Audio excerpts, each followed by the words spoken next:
Mes chers frères et sœurs, la question que nous abordons aujourd'hui est très importante, car elle concerne une chose que chacun d'entre nous pratique tous les jours, le sommeil.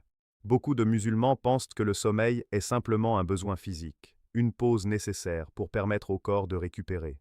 Bien sûr, cela est vrai, mais ce que beaucoup ignorent, c'est que l'islam nous enseigne que même le sommeil peut devenir un acte d'adoration, lorsqu'il est accompli conformément aux enseignements d'Allah et de son messager, que la paix et le salut d'Allah soient sur lui. C'est justement sur ce point que de nombreuses personnes se trompent sans même s'en rendre compte. Lorsque nous parlons du sommeil en islam, nous ne parlons pas seulement de fermer les yeux et de se reposer.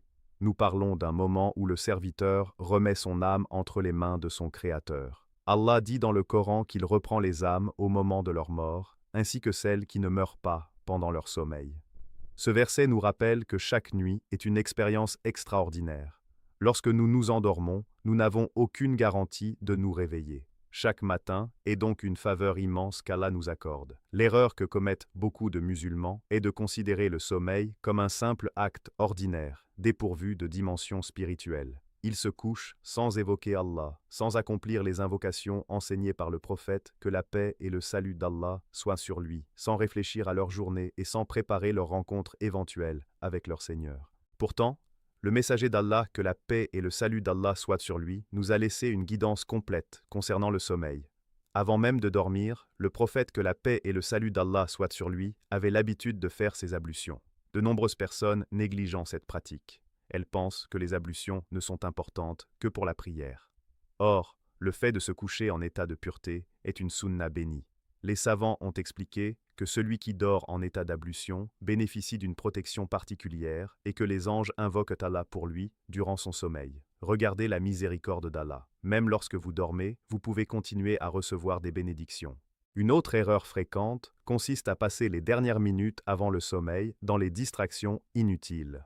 Aujourd'hui, beaucoup de gens restent sur leur téléphone jusqu'à ce que leurs yeux se ferment de fatigue. Ils regardent des vidéos, lisent des contenus futiles ou se laissent absorber par des discussions sans intérêt. Puis ils s'endorment sans avoir prononcé une seule invocation. Comparez cela à la voix du prophète, que la paix et le salut d'Allah soient sur lui. Avant de dormir, il évoquait Allah, il récitait des invocations, il plaçait sa confiance en son Seigneur. Ainsi, la dernière chose qui occupait son cœur était le rappel d'Allah. Le prophète, que la paix et le salut d'Allah soient sur lui, nous a également enseigné la récitation de certaines sourates avant de dormir. Parmi elles figurent notamment Al-Ikhlas, Al-Falaq et An-Nas.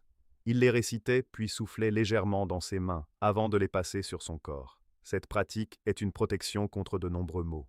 Pourtant, combien de musulmans connaissent cette sunna mais ne l'appliquent jamais? Voilà encore une erreur très répandue. Certaines personnes pensent aussi que le sommeil n'a aucun lien avec leur relation avec Allah. Elles imaginent que l'adoration commence uniquement lorsqu'elles se tiennent debout pour prier. Mais en réalité, même le sommeil peut devenir une adoration lorsque l'intention est correcte. Si vous dormez afin de retrouver des forces pour accomplir la prière de l'aube, afin de travailler honnêtement pour nourrir votre famille, ou afin de mieux servir Allah durant la journée suivante, votre sommeil devient alors une source de récompense. Les compagnons du prophète, que la paix et le salut d'Allah soient sur lui, comprenaient parfaitement cette réalité. Ils savaient que l'intention transforme les actes ordinaires en actes méritoires. C'est pourquoi ils cherchaient toujours à relier leurs activités quotidiennes à leur foi. Aujourd'hui, beaucoup de musulmans ont perdu cette compréhension. Ils séparent la religion de leur vie quotidienne, alors que l'islam englobe tous les aspects de l'existence. Une autre erreur concerne les horaires de sommeil. Certains veillent très tard sans nécessité, puis manquent la prière du Fajr. Ils considèrent cela comme un simple problème d'organisation, alors qu'il s'agit d'une question extrêmement sérieuse. Le prophète, que la paix et le salut d'Allah soient sur lui, n'aimait pas les longues veillées inutiles après la prière du Isha. Les savants ont expliqué que cela aidait les croyants à préserver leur énergie et à se lever pour les adorations du matin.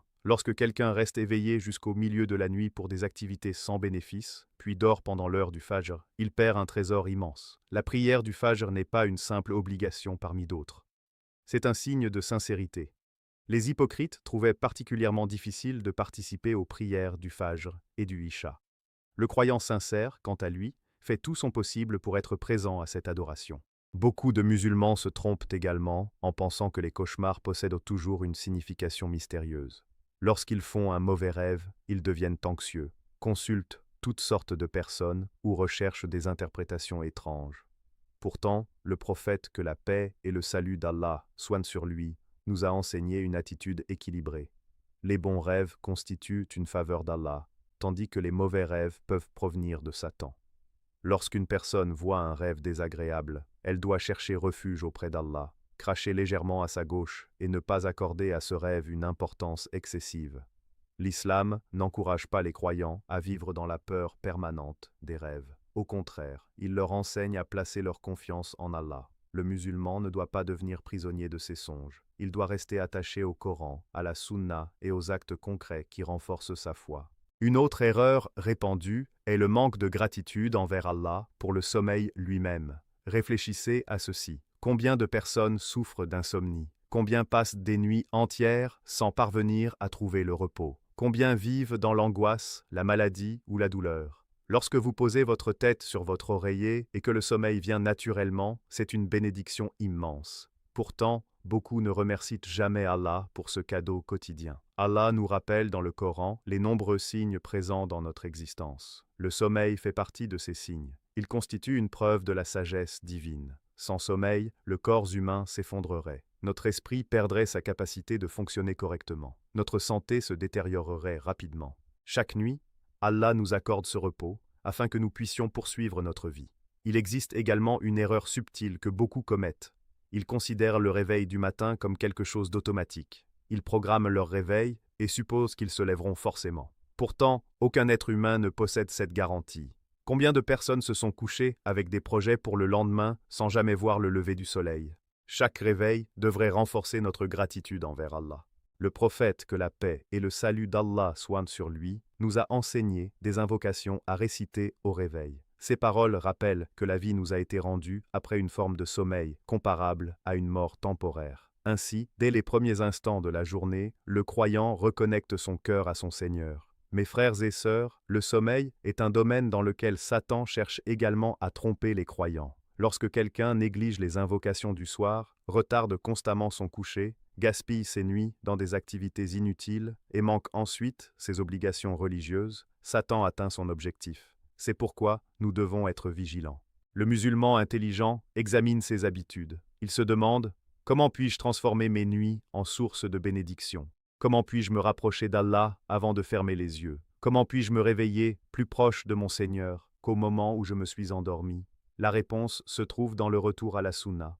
Faire ses ablutions avant de dormir, réciter les invocations authentiques, lire les sourates recommandées, pardonner aux autres avant de s'endormir, éviter les disputes inutiles, se coucher avec un cœur pur, avoir l'intention sincère de se réveiller pour obéir à Allah. Imaginez la différence entre deux personnes. La première s'endort après avoir passé des heures dans les distractions, sans souvenir d'Allah et sans préparation spirituelle. La seconde s'endort après avoir évoqué Allah, récité le Coran et confié son âme à son Créateur. Les deux dorment peut-être le même nombre d'heures, mais leur sommeil n'est pas identique auprès d'Allah. Voilà pourquoi il est faux de considérer le sommeil comme une simple nécessité biologique. En islam, il s'agit d'un moment qui peut être rempli de bénédictions, de protection et de récompenses. Le croyant cherche toujours à transformer les actes ordinaires en actes extraordinaires grâce à son intention et à son obéissance à Allah. Avant de poursuivre davantage cette réflexion dans la suite de notre échange, je vous invite, mes chers frères et sœurs, à soutenir la diffusion de la connaissance islamique. Si ce rappel vous est bénéfique, abonnez-vous à la chaîne, aimez cette vidéo, partagez-la autour de vous afin que davantage de personnes profitent de ces enseignements et écrivez en commentaire « Allah Akbar ».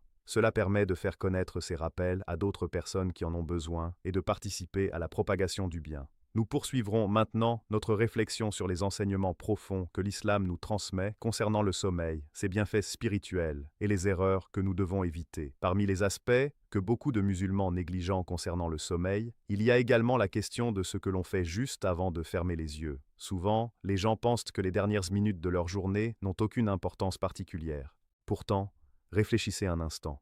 Si cette nuit était votre dernière nuit sur terre, comment aimeriez-vous rencontrer Allah ? Après avoir passé plusieurs heures dans des distractions, des discussions inutiles ou des péchés, ou après avoir consacré quelques instants à son rappel, à la recherche de son pardon et à l'expression de votre gratitude, le croyant comprend que chaque nuit peut être la dernière. Cela ne signifie pas vivre dans la peur ou dans l'angoisse. cela signifie vivre avec conscience. Le prophète, que la paix et le salut d'Allah soient sur lui, nous a enseigné à demander pardon à Allah régulièrement. Pourquoi? Parce que l'être humain commet des erreurs chaque jour. Aucun d'entre nous n'est parfait. Lorsque nous nous couchons après avoir demandé pardon sincèrement, notre cœur trouve une paix que les biens matériels ne pourront jamais offrir. Une autre erreur fréquente est de croire que la qualité du sommeil dépend uniquement des conditions physiques. Bien sûr, l'environnement joue un rôle. Une chambre calme, une bonne hygiène de vie et une alimentation équilibrée sont importantes. Mais il existe aussi une dimension spirituelle. Beaucoup de personnes possèdent tout le confort imaginable, et pourtant, elles passent leur nuit dans l'inquiétude. D'autres vivent avec peu de moyens, mais trouvent une tranquillité profonde grâce à leur confiance en Allah. Allah dit dans le Coran que c'est par le rappel d'Allah que les cœurs trouvent la sérénité. Ce principe s'applique également au sommeil. Lorsque le cœur est chargé de rancune, de jalousie, de haine ou d'inquiétude excessive, le repos devient difficile. En revanche, lorsque le croyant remet ses affaires à Allah, il dort avec davantage de sérénité.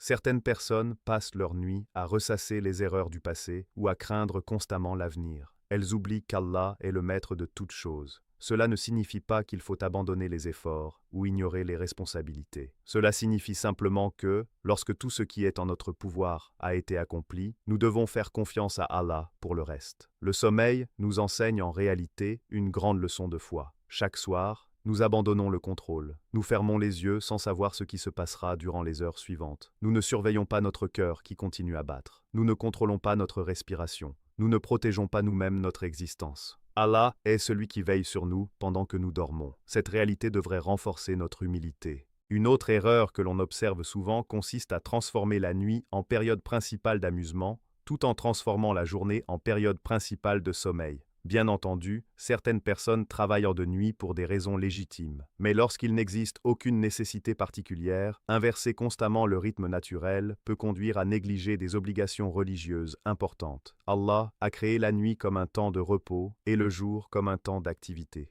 Le Coran attire notre attention sur cette sagesse. Plus nous nous éloignons de cet équilibre sans raison valable, plus nous risquons de rencontrer des difficultés physiques et spirituelles.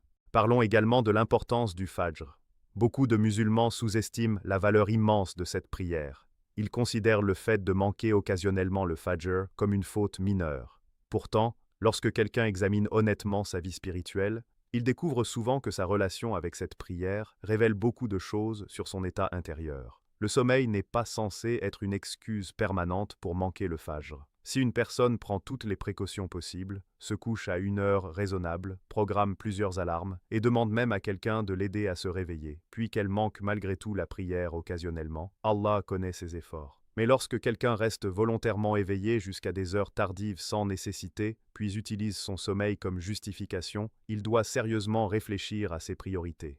Le prophète, que la paix et le salut d'Allah soient sur lui, nous a également enseigné une position particulière pour dormir. Il recommandait de dormir sur le côté droit. Encore une fois, beaucoup de gens pensent que ces enseignements sont insignifiants. Pourtant, le croyant comprend que chaque recommandation prophétique contient une sagesse, même lorsque nous ne la comprenons pas entièrement. L'islam n'est pas une religion qui sépare les grandes choses des petites choses. L'islam guide le croyant dans tous les aspects de son existence. C'est pourquoi nous trouvons des enseignements concernant la nourriture, la boisson, les relations familiales, le commerce, les voyages et même le sommeil. Parmi les erreurs les plus répandues aujourd'hui figure également l'exposition excessive aux écrans avant le coucher. Bien entendu, les musulmans peuvent utiliser la technologie de manière bénéfique. Cependant, lorsque ces outils deviennent une source permanente de distraction, ils peuvent nous éloigner du rappel d'Allah.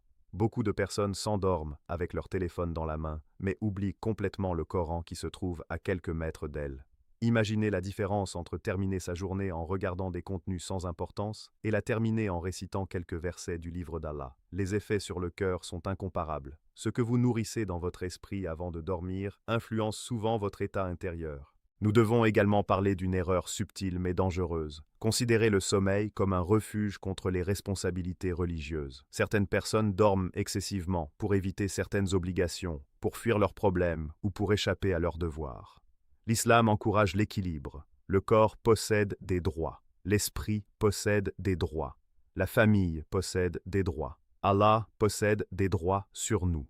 Le prophète, que la paix et le salut d'Allah soient sur lui, a enseigné cette notion d'équilibre avec une grande sagesse. Il ne recommandait ni l'excès, ni la négligence. Certaines personnes veulent passer toute la nuit en adoration, puis deviennent incapables d'accomplir correctement leurs responsabilités le lendemain. D'autres passent leur temps à dormir et négligeant totalement leur développement spirituel. La voie prophétique se situe entre ces extrêmes. Il existe également une leçon extraordinaire dans le fait que nous sommes vulnérables pendant notre sommeil. Durant ces heures, nous dépendons entièrement de la protection d'Allah. Cette réalité devrait nous pousser à multiplier nos invocations. Beaucoup de musulmans connaissent les adhkars du matin, mais ignorent ceux du soir. Pourtant, les deux sont essentiels. Les invocations du soir agissent comme une forteresse spirituelle. Elles rappellent aux croyants que sa sécurité véritable ne provient pas de ses portes verrouillées, de ses murs ou de ses systèmes de protection. Toutes ces causes matérielles sont utiles, mais la protection ultime appartient à Allah seul. Regardez également la sagesse des invocations enseignées par le prophète, que la paix et le salut d'Allah soient sur lui avant le sommeil. Elles sont remplies de confiance en Allah, de soumission à sa volonté et de reconnaissance de sa puissance. Elles préparent le cœur à quitter temporairement ce monde tout en restant attaché à son Créateur.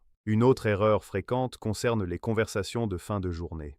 Beaucoup de personnes terminent leur soirée par des disputes, des critiques ou des paroles blessantes. Puis elles vont dormir avec un cœur chargé de colère. Le croyant doit s'efforcer de purifier son cœur avant de dormir. Pardonner ne signifie pas toujours oublier ou approuver une injustice. Mais cela signifie refuser de laisser la rancune consumer son âme. Imaginez le mérite de celui qui s'endort sans nourrir de haine envers les croyants. Imaginez la paix intérieure que cela procure. Les cœurs deviennent lourds lorsqu'ils transportent continuellement des rancunes inutiles. Mes frères et sœurs, lorsque nous observons les enseignements islamiques relatifs au sommeil, nous découvrons qu'ils ne concernent pas seulement les heures de repos. Ils concernent la relation entre le serviteur et son Seigneur. Ils concernent la manière dont nous terminons nos journées. Ils concernent nos priorités. Ils concernent notre conscience de l'au-delà. Le sommeil est en quelque sorte un rappel quotidien de notre fragilité. Chaque nuit nous rappelle que nous ne contrôlons pas notre destinée. Chaque réveil nous rappelle qu'Allah nous accorde une nouvelle opportunité de nous repentir, d'accomplir le bien et de nous rapprocher de lui. C'est pourquoi le musulman avisé ne considère jamais son coucher comme un simple événement ordinaire. Il y voit une occasion de se rapprocher d'Allah. Il y voit un moment de réflexion. Il y voit une opportunité de renouveler sa confiance en son Seigneur. Et lorsqu'il ouvre les yeux au matin, il comprend qu'il vient de recevoir un nouveau jour dont il devra rendre compte devant Allah, un